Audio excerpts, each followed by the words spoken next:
Hello student, कैसे हैं आप सभी। आशा है आप सभी बहुत अच्छे होंगे और अपने लक्ष्य के प्रति जागरूक होंगे, ऐसी मेरी कामना है। आज मैं आप लोगों के लिए जो रस के प्रकार हैं उन्हें लेकर आई हूँ। इससे पूर्व में मैंने आपको रस के अंगों के विषय में बताया था, जो सभी प्रतियोगी परीक्षाओं के लिए प्लस 9 to 12 एग्जाम के लिए बहुत ही ज़्यादा महत्वपूर्ण है। तो चलिए आइए हम जानते हैं कि रस कितने प्रकार के होते हैं और रस के जो स्थायी भाव हैं वो कौन से रस का क्या स्थायी भाव होता है। तो सूरदास जी के अनुसार, ये मैंने पूर्व में बताया है कि 10वां रस जो वात्सल्य है और जो 11वां रस है वो आपका भक्ति रस है। तो रस और रस के प्रकार, हमारे रसों की संख्या 11 है और जो है स्थायी भाव इधर ये नोट हुए हैं। आप देखिए, आप शॉर्ट ट्रिक में आप इन्हें कैसे याद कर सकते हैं कि श्रहा करोबी भवि अशावा, यानी प्रत्येक जो हमारे रस हैं उसका प्रथम वर्ड लेकर के आप एक उसकी एक सीक्वेंस बना लीजिए और उसके अनुसार आप उसे बहुत कम समय में याद कर सकते हैं। जैसे श्रृंगार, स्थायी भाव रति, रति का मतलब होता है प्रेम। हास्य, हास्य यानी स्थायी भाव हंसी या हास, हास का मतलब होता है हंसी। करुण, करुण का शोक होता है स्थायी भाव, शोक का मतलब दुख होता है। रौद्र, रौद्र का क्रोध होता है। वीर, वीर का स्थायी भाव उत्साह होता है। भ से भयानक और इसका भय होता है स्थायी भाव, भय का मतलब डर।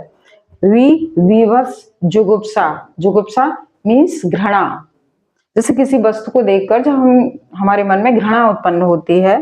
अद्भुत, अद्भुत का आश्चर्य स्थायी भाव। शांत, निर्वेद यानी वो स्थिति जब जिस स्थिति में मनुष्य दुख और सुख की परिस्थिति में समान रहता है उसे हम कहते हैं निर्वेद। वात्सल्य, प्रेम यानी ममत्व, यानी माँ का प्रेम, अपने से बड़ों का प्रेम जो बच्चों के लिए होता है, तो यानी वत्सलता भी कहते हैं इसको। और इसे आगे भक्ति, भक्ति का मतलब ईश्वर के प्रति जो प्रेम होता है उसे भक्ति रस कहते हैं। चलिए आइए हम अब परिभाषा जान लेते हैं कि श्रृंगार रस की क्या परिभाषा है। तो सबसे पहले एक सीधी सी परिभाषा तो यही बनती है कि सहृदय के मन में रति नामक स्थायी भाव का जब विभाव, अनुभाव और संचारी भाव से संयोग हो तो उसे हम श्रृंगार रस कहते हैं।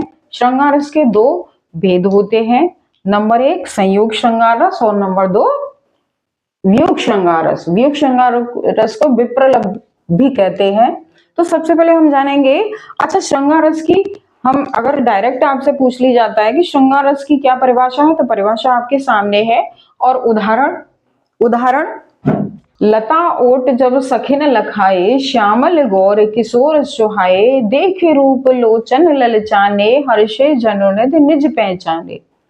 तो इस तरह से ये श्रृंगार रस का उदाहरण है। और बिहारी के दोहे जितने भी हैं वे सब श्रृंगार रस के उदाहरण हैं। और मीराबाई के जितने उदाहरण हैं वो सब श्रृंगार रस के उदाहरण हैं। आप कोई सा भी उदाहरण ले लीजिए, उसमें श्रृंगार रस का और वियोग रस का उदाहरण आपको मिलेगा। इसके बाद हम जान लेते हैं कि संयोग श्रृंगार रस किसे कहते हैं, इसकी क्या परिभाषा है।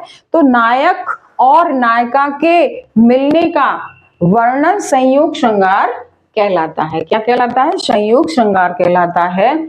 जैसे उदाहरण में, बतरस लालच लाल की मुरली धरी लुकाए, सोह करें भौहन हंसे दैन कहे नट जाए। अगर आप इसका अर्थ जानना चाहते हैं तो प्लीज कमेंट कीजिए, मैं आपको अर्थ बताऊंगी।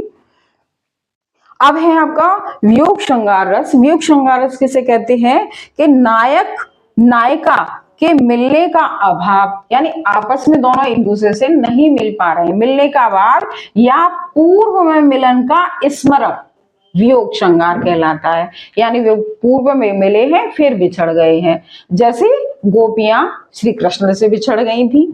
तो अब कैसे, इसका उदाहरण क्या है कि निस्दिन बरसत नैन हमारे, सदा रहत वर्षा ऋतु हम पर, जब से श्याम पधारे। यानी कि जब से श्री कृष्ण गोपियों से दूर हुए हैं तब से उनके नेत्र दिन रात बरसते रहते हैं। निस्दिन बरसत नैन हमारे, यानी दिन रात बरसते रहते हैं। सदा रहत वर्षा ऋतु हम पर, ये इस प्रकार की जो वर्षा ऋतु है, ये आंसू रूपी वर्षा ऋतु सदा ही उन पर बनी रहती है। और कब से बनी रहती है? जब से श्याम यानी श्री कृष्ण ने छोड़कर मथुरा चले गए हैं।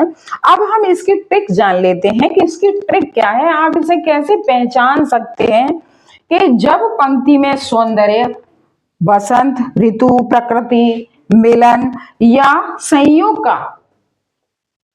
का यानी संयोग की बात हो तो उसे कहाँ क्या कहते हैं? श्रृंगार रस कहते हैं। आज का टॉपिक इतना ही, कल मैं आपको नेक्स्ट जो टॉपिक है उनके विषय में बताऊंगी।